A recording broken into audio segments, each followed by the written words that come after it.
Welcome into another edition of The Session with Londa and David. My name is David Austin. I'm Londa Sherwood Austin, and welcome back. I'm glad to be here with you today, as I always am, and I always say it because I mean it. Doing this with you brings me great joy every single week. Okay, even though you were cheating on me.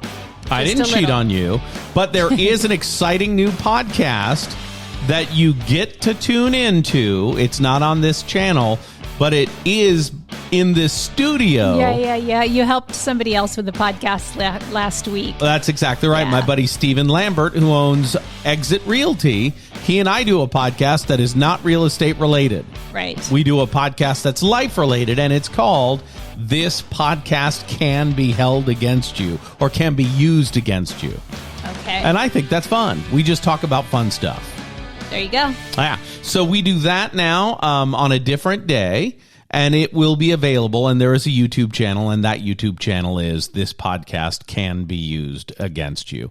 And that's all I'll say about that. And before we get too far into the program, it's time for news. The honeymoon is apparently over, and House Speaker Mike Johnson's plan to keep the government open past Friday has several hurdles to clear before time runs out. The newly installed speaker, who happens to be a Louisiana Republican, introduced his plan Saturday, saying it would stave off the shutdown at least until after the holidays. The Biden administration calls the plan unserious because it leaves out funding for wars in Ukraine and Gaza.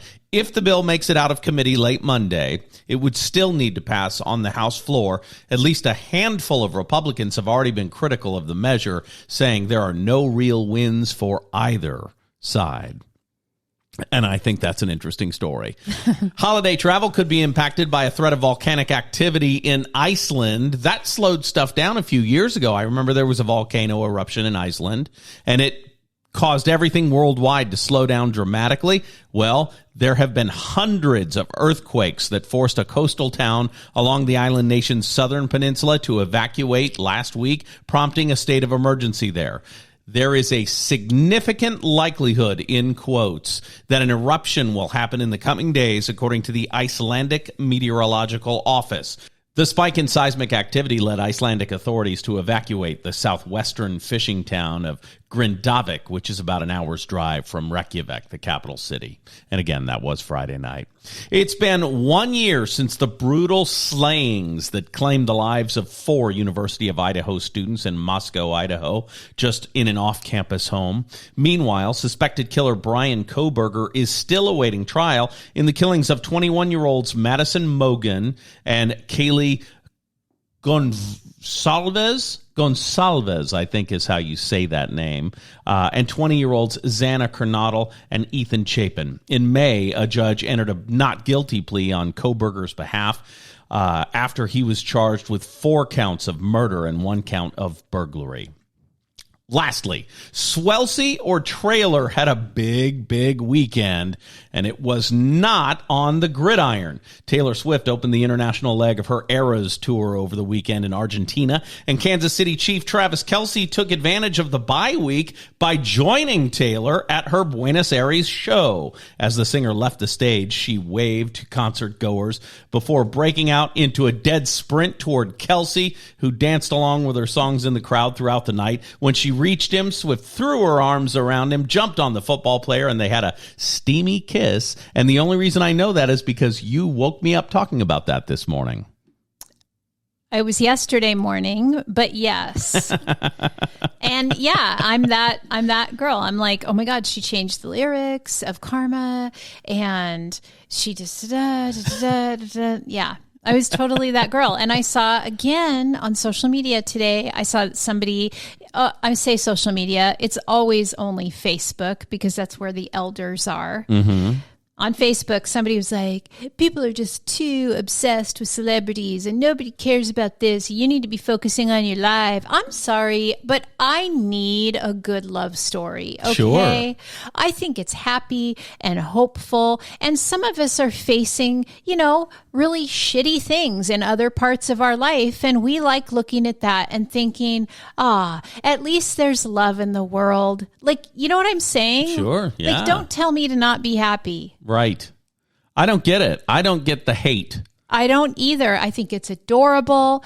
I love that this weekend they, kind of sealed the deal on becoming king and queen of America. I mean, I love it. I love it. I love everything about it. I love that they seem happy. But I love love. Sure. I'm happy for anybody who's in love. I love love too. Did you see what I shared on Facebook today? Speaking of love and love. Oh my God. I saw that in my memories and I thought, ugh, glad that's behind me. And then you shared it. Yeah, I thought it was the greatest thing ever when you became, quote, Austin official because you added my name to yours. That's the greatest thing that you've ever done for me. And that's how you see that post. But I see that post differently because it was basically self-deprecating humor in a way. It was poke fun of myself before other people do it. Like be obvious about it before someone else is, because my name changed 3 times in 1 year. Yeah, who cares about that? So it went from my ex-spouse's name to my maiden name to my maiden name plus your name. And all those changes of the name happened in the same year. Because at first I kept it for a long time because I just didn't want anybody to know I got divorced. Right. Well, you had a business to run, right? Yeah. And then when I did, and I didn't want people up in my business. Sure. Like those haters who are like, about Travis Kelce and Taylor Swift. Like, haters gonna hate. And I just don't like that. So anyway, yeah. So then I finally changed it. And then a few months later, changed it again. I thought it was great because I love love and I love loving you. Thank you. So there you go. That's what's happening. Well, all right. What do you want to talk about? I've got nothing. I'm excited to be here with you today. That's it. I feel like I haven't seen you in 30 days. Oh, well, it's because I was with the grandbabies this weekend. Right. So listen, y'all, we have been on grandchild duty. It's been awesome for me because I've been in there intermittently. Well, last weekend, yes, we kept the 10-year-old and the 8-year-old at our house, which was a full-time affair for me, and I loved it every second of it. Full weekend, right. And then this weekend, just passed, I stayed at the home of the 3-year-old and 1-year-old, right. And I visited twice. Overnight. And you visited. And, because the 3-year-old doesn't sleep in his own bed so well. So he ends up in mom and dad's bed. And you were not down for that. And that's fine. No, I don't co-sleep. I co-sleep with you. Yeah. So anyway, so you visited the evening and then came back in the morning to play. Yeah. Which was great fun. The difference between the demands of the two is interesting. Okay. So the 10 and 8-year-old, and if you have kids, you already know this, but the 10 and 8-year-old are a little more physically demanding in that we were busy with them, right? We took them hiking a few times and we went and ran around and did stuff. Sure. Okay. The 3 and 1-year-old, you can't take your eyes off them, so you can't do anything else. Right. But what you're doing with them is sort of mind-numbing. Sure. Right? It's not terribly interesting. Well, I you know gotcha. what I'm saying? They're babies. They're not... Like, I can't take them hiking. Right. You know? You could take them on a walk, but they'd have to be in strollers. Well, one of them would have to be in a stroller, and the other one might be in one of those walk-behind bikes. Well, I mean, Noah walks, but it's just it's different, you're right? not going on a 2-mile walk, though, with a 1-year-old. So at one point I texted you and said, oh, it's no wonder that I homeschooled and also always had a business on the side because I was bored. Right. With just little kids at home. Right. Like, my house is clean and my meals are planned and the kids are taking a nap and what do I do? I gotcha. Right? I was a little bored. Yeah. I mean, I'm an executive. I run things. So... it made sense. Like in retrospect, having the grandkids and looking at that, I was like, oh, no wonder I did that. Mm-hmm. Now with the older grandboys, they take little like quiet breaks because they like to build Legos and draw pictures and stuff like that. And so, and with the littles, there are no quiet breaks. Right. There's no quiet. Right. It does not exist. It seems, though, according to what you told me, it seems they're more quiet when it's just you and them than when I'm there. Uh-huh. Because when I'm there, something happens according to you, and I only know what happens when I'm there. I don't know what happens when I'm not there. I don't know what it is. I don't know if all of your testosterone links up or I don't think that's a thing that happens. No, but you know what I'm saying? I don't know if it's spidey senses. I don't know what it is, but you definitely in their brain, you arrive and it is time for horseplay. It is party time. Oh, it is. Yeah. And I play with them, but they play very differently with me. Although, you got to see that I am kind of the fun sucker. Like I'm the rules follower and I'm making sure everybody's being treated well and everything is fair. And I think the difference is I represent fun to them and you represent structure to them. Yes. I think that's the difference. Yes. Mm-hmm. And because I can work within your structure, they see me as a safe play space. You know what I mean? Yeah, I think so. Grandpa David's fun and he's not going to get us in trouble. True. That's how they see me. That's true. Meanwhile, they don't want to get in trouble from you. That's good. Mind your P's and Q's.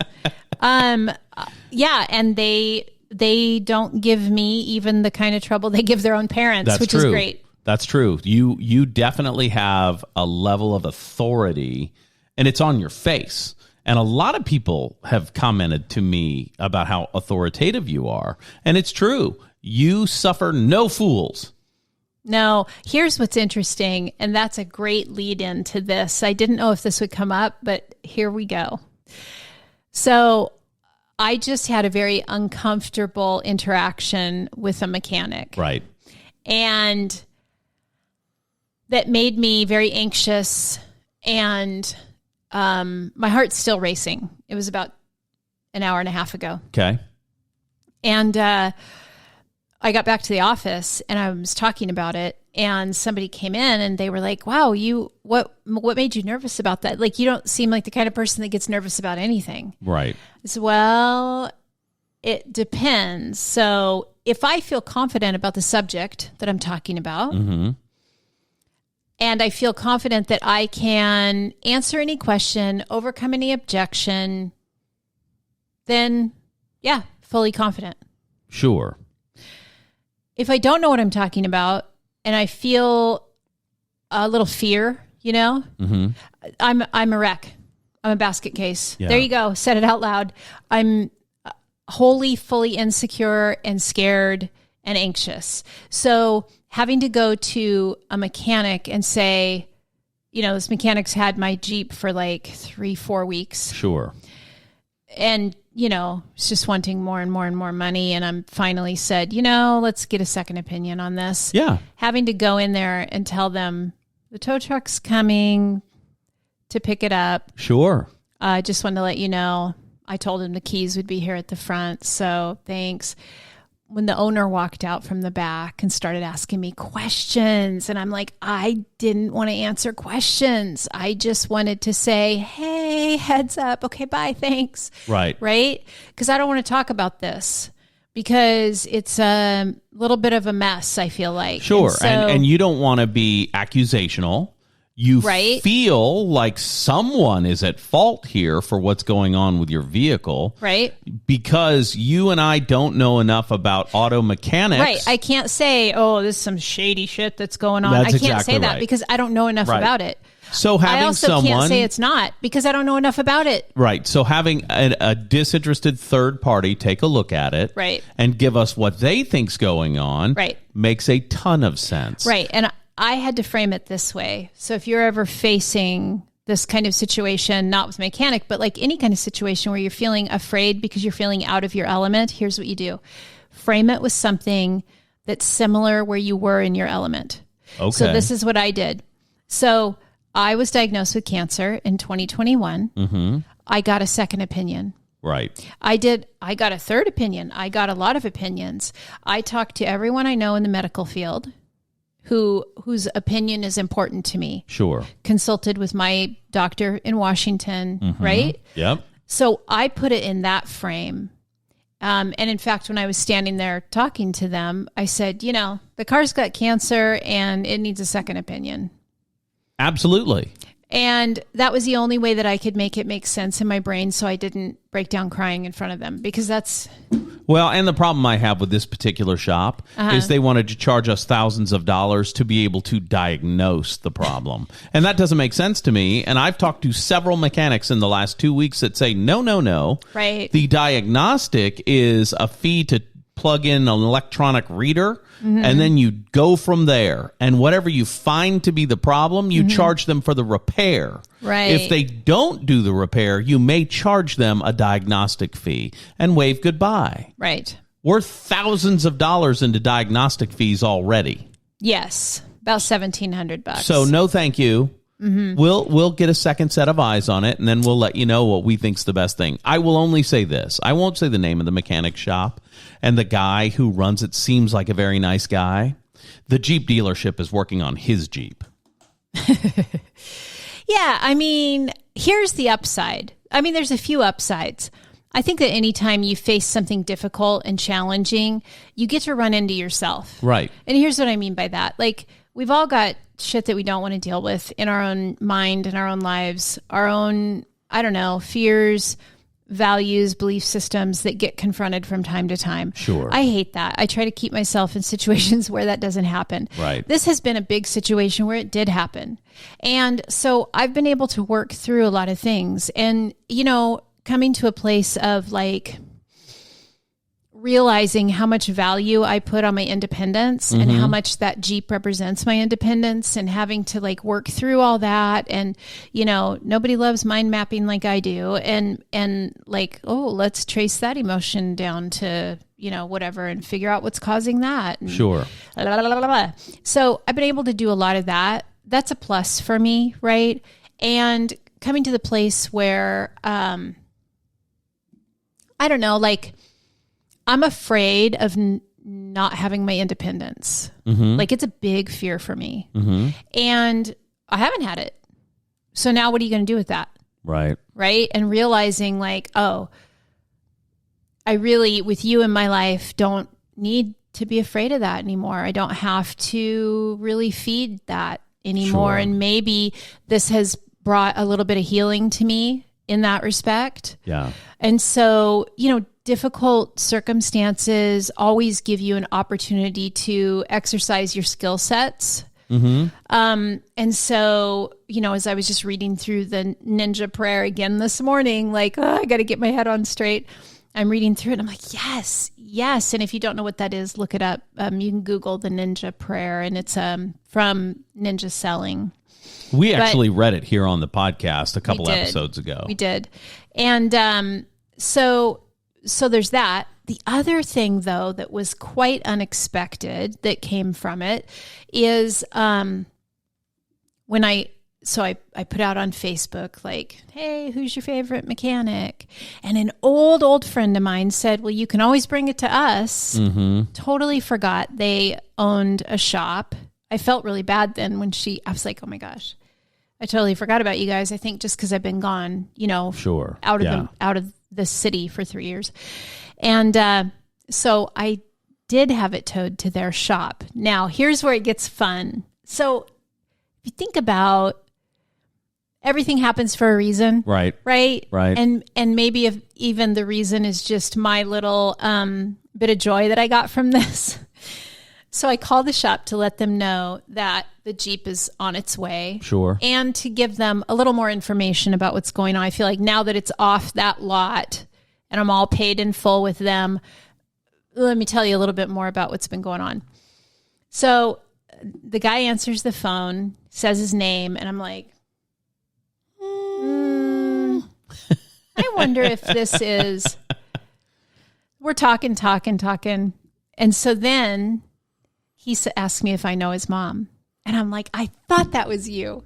And he's all grown up now. He's married, has a kid of his own, right? Sure, yeah. But to me, he's always going to be knee high to a grasshopper. He was a little kid, and I haven't seen him since he was probably 13 or 14, And that actually brought me a lot of joy just having that conversation and then hearing him be a grown-up man person speaking so knowledgeably and intelligently about the mechanics of my vehicle and a lot of what my previous mechanic in Louisiana had talked with us about. He said a lot of the same things, right? And then I said, because I saw on Facebook, I says, hey, so are your parents still in Cabo? And he's like, yeah, now I'm here running the shop while they're out in the sunshine. And he goes, yeah, it's it sucks for me, but I'm happy for them. They get to do that and whatever. And so it was just, what a joyous conversation. Here's the other thing. The kid's smart because I said, I can give you all the information about what's been done on that Jeep from May forward. I have all the invoices. I have all the stuff. He goes, you know what? I'm going to have you hold on to it for now because I'm just going to give it to my guy and tell him the symptoms that you're experiencing, see what he comes up with. I don't want to, try to cloud his vision at all or anything or put some idea in his head of what he's looking for. So I thought that was really smart too. So all of that to say that in challenges, when you face challenges, it really does give you the opportunity to discover more of yourself. Sure. And what you're capable of and, what you can do. And if you believe you're a force of nature and can make anything happen, you can. And if you believe you're not a force of nature and you can't get anything right, you won't. So think about that. Change your mindset. If you feel like there's a lot of stuff going against you and things just aren't working out, try to reframe that thought. Because if you're looking for the wrong, you'll find a whole bunch of it. Well, you find what you're looking for. Right. That's right. So think about what you're looking for. Like, I've been reading a lot lately about the power of gratitude. And, it is a driving force. Science bears it out that the one thing you can do that will improve your life more than anything else, the simplest one thing is to focus on gratitude. Okay. And your health will improve, your life will improve, your attitude will improve. Everything seems to improve when people focus on this one thing. And I find that very interesting. We did a whole week on this on our terrestrial radio show in Louisiana last year. We did the week of gratitude. And the thing that I found most helpful is when we did our gratitude journaling before bed. And we wrote down one thing we were grateful for that day. Do you remember that? Yeah, we wrote a few things. Yeah, not just one. It was definitely a great way to go to sleep because when you're thinking about all the good stuff that happened to you, you go right out like a baby without a care in the world. Well, we did it as an experiment because it had been, I was reading all these scientific articles about this and about how they say you have better sleep if you focus on gratitude. Right. Yes. So, which is a good reminder for me because, sometimes I wake up in the middle of the night and I think about all the things I need to do. Instead, I'm going to start thinking about all the things I'm grateful about. I got to tell you, there's something to be said for that. I've been having this thing again where I'm waking up again at 3:30 in the morning. And it was 4:30 in the morning a month ago. And I know it's because of the time change. I know it is. But why is my body trying to wake me up at that time of the day? I don't get it. Maybe you should go into another room or I guess even where you are and just focus on gratitude. Well, what I do is I go into another room and lay down on the couch and turn on the TV and watch dumb TV shows until I fall asleep or not. Well, maybe we could try the gratitude thing. Maybe. I don't know. I was awake last night from like 1:30 to 3. It was bizarre. And I was just thinking about, okay, I need to... Oh my gosh, this morning you asked me what was on my mind or something. And I was like, nope, the easier question is what's not on my mind. Right. And then you gave me a list of like 74 things that you were thinking about. All at the same time. Yeah, I'm such a doofus. I think about one thing at a time. That's it. There's not 59 things happening. I wish I could get a prescription for Adderall right now. Right now. But then you'd have the shakes. I'm not even kidding. Like, I get that I have a lot of ADHD tendencies. I get it. Yes. But I don't know. I don't necessarily want to quiet that stuff in my brain, but sometimes I do think, I wonder what it would be like if your brain was quiet for a minute. I wonder what that would be like. Mine never is. Mine really stops fixating on the one thing that's going on in my head only when I watch television. Quiets it down entirely. Yeah, not me. That's just one more noise. Which is why I enjoy watching things before I fall asleep. Mm-hmm. Like I'll put something on my phone and put my earbuds in, and the second I relax, I'm out. It's bizarre. I will have watched none of the program that I put on. None. I will have seen zero of it, but I'm laying in my bed. I've got my little earphones in, and now I think that's just more about life habit. Yeah, I don't know. And the environment in which you find peace and relaxation. Mm-hmm. So I find it in quiet. Yeah. Quiet. Yeah, it doesn't work for me. It's weird, right? Well, it's interesting. It's interesting to say the least. Tell me how it's interesting. Well, you really hate being alone with your own thoughts. Yeah, absolutely. I'm terrible company to myself. I would way rather be with other people. And I just find that interesting. Yeah, I get power from other people. You know what I mean? I get energy from positive people. So I want to surround myself with positive people. And it's interesting that I say that to you because now that we're back in town and I'm doing my lending stuff at Cardinal Financial, mm-hmm. I am purposely surrounding myself mm-hmm. with realtor partners that I enjoy. Mm-hmm. And that's really all I'm going after. It's a lot of fun. Yeah, it is. It's really fun being back in the saddle, talking to, I've had such, in fact, a little shout out to a local organization, Chicago Title, mm-hmm. had a great customer appreciation party Thursday night? Yeah, last Thursday. Thursday night. And really well done. I think Zach Mason did that. And well done, Zach, because it was such a great time. And a lot of times we go to those things and I'm, 45 minutes to an hour and then I'm out. Like right. I'm drained. Right.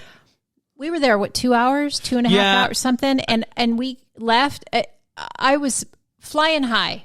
Sure. Loved every minute of it. I loved, and I came away from it thinking, man, I really enjoy the realtor community here. Mm-hmm.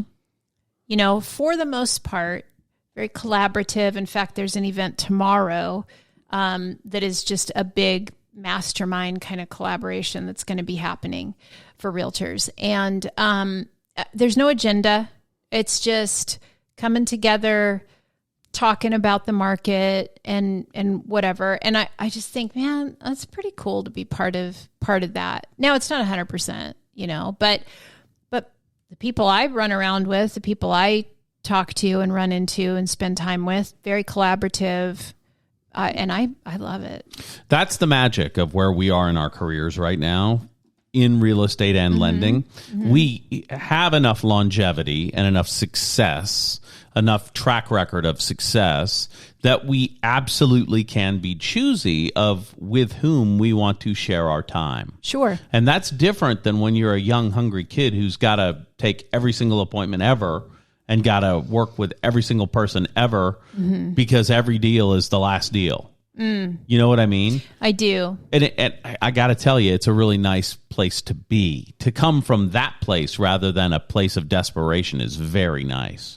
Well, yeah, that's actually one thing that I say to my buyers when it's part of my process. We want to work in the comfortable space of choosing the home that you want. And not an uncomfortable place of like having the leftovers, right? Right. Something like that. And how does one do that? It's a whole process. Okay. Yeah. And that can be a whole nother show. My buyer process. Well, I don't know if it can be a show. Like I told a realtor today that I had coffee with who said, hey, let me know when your next class is. And I said, well, you can come to all the classes if you come to my company. You don't get to come to everything if you're not. If you're at my company, Realty One Group Ignite, then you have access to me. Right. And if you're not, then you don't.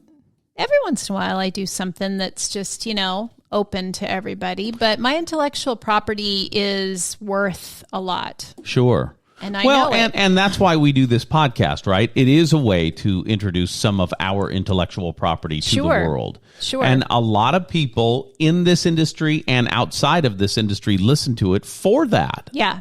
You know what I mean? Yeah. Well, and I think too, we talk a lot about sales, of course. And this was interesting too. Do I have a minute to share? Sure, yeah. Okay. So one thing we were talking about is this person says, I'm not a salesperson. I've never been in sales. And I said, respectfully, everything is sales. Right. And then as I kind of gave some examples, it's like, oh yeah, I guess so. But has never had sales training at all. Right. And I'm like, okay. And all those degrees you have, that's kind of like me in sales training. Right. Yes. And so I said, I remember the first time that my first mentor in real estate said to me, Londa, you got to realize people look at us like used car salesmen. And I was shocked and appalled at that statement. And I said, there is no way. Well, I realize it's because I've always held salespeople in high esteem because my first grown-up job was at Nordstrom when I was 18 years old. Sure. And they taught me my first sales process. There was training.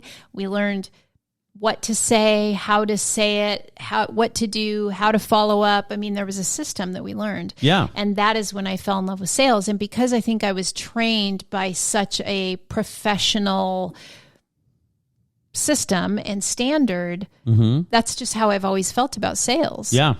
And if you don't have a system or a standard, then what are you doing? It is a very important job, someone was asking me what I think about this, the lawsuits with NAR and all this stuff, right, in the industry.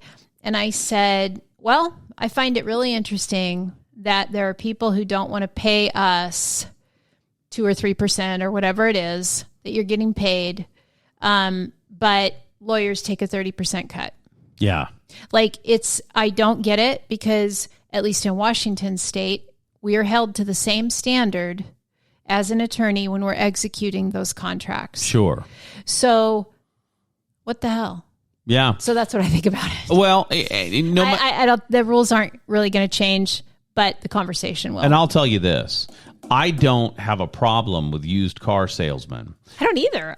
Because they have a commodity that I may need. Right. And if they're the expert and can tell me why that's the vehicle I need, I love that. And I don't understand the vitriol that some people have about you.